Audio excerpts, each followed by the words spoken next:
Dobrý deň, dámy a páni, milí diváci. Dnes vás vítam už v mojom druhom videjku. Tentokrát to je recenzia stránky xgraphic.eu, ktorá je stredobodom, alebo ktorá bola stredobodom pozornosti všetkých slovenských a českých grafikov. A stretávali sa tu, rozprávali sa o tom, čo mali na obed, čo práve spravili vo Photoshope, alebo s kým chodia vonku, aké hry hrajú na počítači, akých majú kamarátov, čo sa učili v škole, čo pili a tak ďalej. Dnes vlastne a tak ďalej si pozrieme tento web a samozrejme jeho starú profesionálnu verziu, ktorá je profesionálne spravená. Ako vidíme, stránka je momentálne vo výstavbe, asi už 9 rokov je vo výstavbe, čiže sa na ňu 9 rokov nedá dostať, ale dá sa dostať na starú verziu, ktorá má ten istý dizajn už 19 rokov. Pozrieme sa na ňu. Ako vidíte, opäť je tu veľmi pekne škaredé menu, dá sa s ním pekne hrať. Hore nás taktiež čaká pekné menu, vidíte? A tu je top list, ktorý drží nejaký mutant s veľkými ušami a bruchom a dvoma zubami. Ako vidíme, stránka je pekne graficky spracovaná, pretože ju robil nejaký Datio a Rapidko a Lolec a to všetko je dokopy vlastne Xgraphic. Vidíme, že majú tiež veľmi veľa skúsených partnerov a Facebookovú stránku. Dnes to bude vlastne také kratšie videjko, pretože Xgraphic je taktiež veľmi nestaraná stránka, nikto sa o ňu teraz nestará, už 9 rokov je zavretá a funguje len jej stará verzia, ktorá je úplne na nič. Napríklad tu majú fórum ako všetky takéto grafické štúdia. Tu je napríklad otázka, čo je z New Xgraphic. Odpísal na ňu Predator, asi nebude, ale nie asi, lebo ešte Rapidko sa na to vysral. Ako vidíme, stránka je celkom pekne profesionálne spracovaná, čo som už povedal. Pozrieme si napríklad obsah, napríklad podporte nás.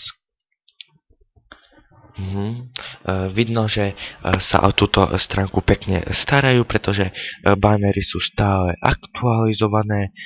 Tie banery sú naozaj pekne spracované, páči sa mi na nich hlavne ten rámček. Áno. Čo tu majú ďalej? Majú tu shoutbox, ktorým sa môžete zabaviť až veľmi veľa hodín. Pozrite sa. Uteká. Áno, uteká. A teraz stop. A už sme to nestihli. Ešte raz. Hore. Stop. Vidíte, a tak sa s tým môžeme hrať. A ja si to ešte raz vyskúšam. Stop. A nestihol som to. Ešte raz. Stop. Áno.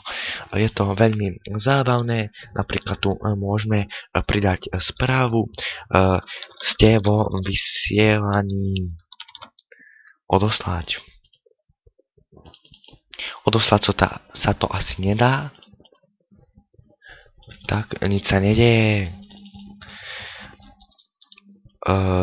Môžeme si pozrieť ich štatistiku. Majú tu napríklad témy vo fóre až 2115 ku dňu 28.10.2011.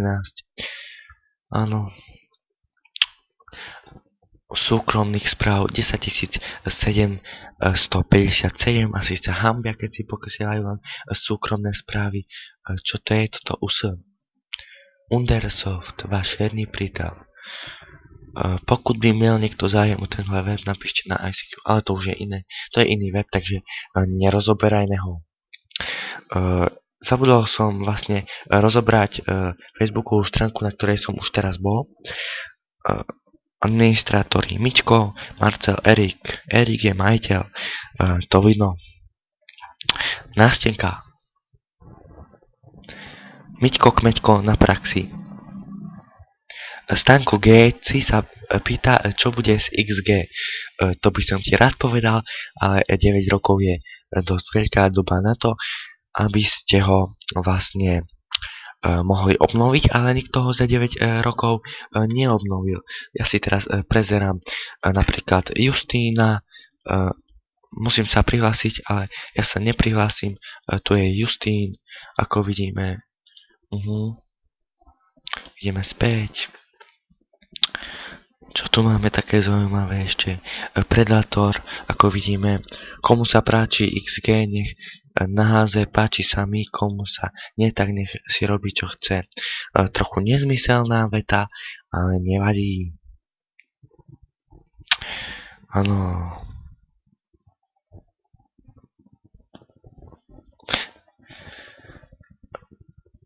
Ja tento web vlastne hodnotím negatívne, pretože už 9 rokov ho žiadny profesionál vlastne nejak neobnovil, nič sa tam nerobí, len to chátra a ja takéto webíky nemám rád. Dá sa tu aj zaregistrovať, ale ja sa registrovať určite nebudem.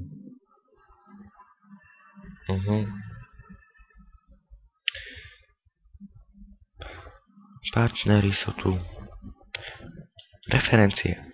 Pozrieme si taktiež aj čo skoro nový systém. No, to, čo majú už napísané 10 rokov, takže neviem, prečo to vlastne tu je napísané, keď to vlastne nemá byť tu napísané. Partnery tu idú. Sú to tiež profesionálni partneri a samozrejme zabudol som na to, že si mám preložiť názov, takže X-Grafik znamená X-Grafika a keď odstraníme pomočku, znamená to X-Grafiky. Takže keď tu dáme späť pomočku, tak to je X-Grafika, X-Grafiky, X-Grafika, X-Grafiky. Takže môžeme sa s týmto zabávať celé hodiny. Kontakt, pozrieme si, čo to je vlastne v tomto. To je Justín Bieber. Vlastne on mi napísal vo fore na Netcore, že je to vlastne jeho brat. Ďalej tu máme napísané, on sa narodil 5. január 1996. A ja si teraz pozriem, kedy sa narodil vlastne Justin Bieber.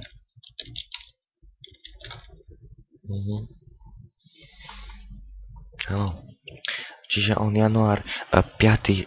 96, logicky mám 15 rokov. Tu sú všetci takí nejakí mladí ešte. Nejaká Saševa tu je z Prahy, Twinky, Filipíno, Warning, Fear, Predator, Raverin, Mitko, Lovec, a.k.a. Justín, Datio, Rapidko a iní, ktorí sa o tento web vôbec nestarajú. Takže Justín Bieber, hľadať. Justin Bieber sa narodil 1. marca 1994, čo znamená, že je to starší brat Justína 2. Pozrieme si napríklad jeho IP adresu alebo jeho IP adresu, z ktorej nezistíme absolútne nič. To by bolo možno tak všetko, ale niečo sa tu ešte určite nájde. Pozrieme si, čo tu majú za grafiku, témy.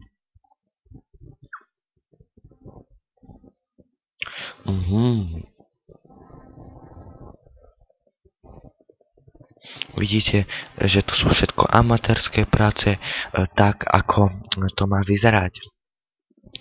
Ale tí partneri sú dosť kvalitní, takže nemôžeme povedať ani slovo. Môžeme si ešte pozrieť nejaký ten diskusie vo fóre. Diskusia o všetkom. počkej. Predátor tu nejak rímuje, ale nikto ho nekomentuje. Dobre, tak to by bolo asi všetko. Tento web hodnotím veľmi negatívne.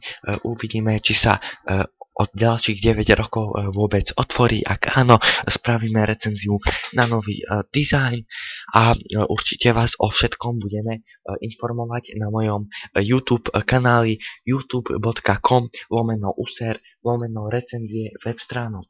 Tam si kliknite a sledujte pravidelne, čo je nové na našich YouTube kanáloch, vlastne na YouTube kanály, pretože nemôžeme stále spamovať na netcore, takže by som bol veľmi rád, keby ste tam klikli.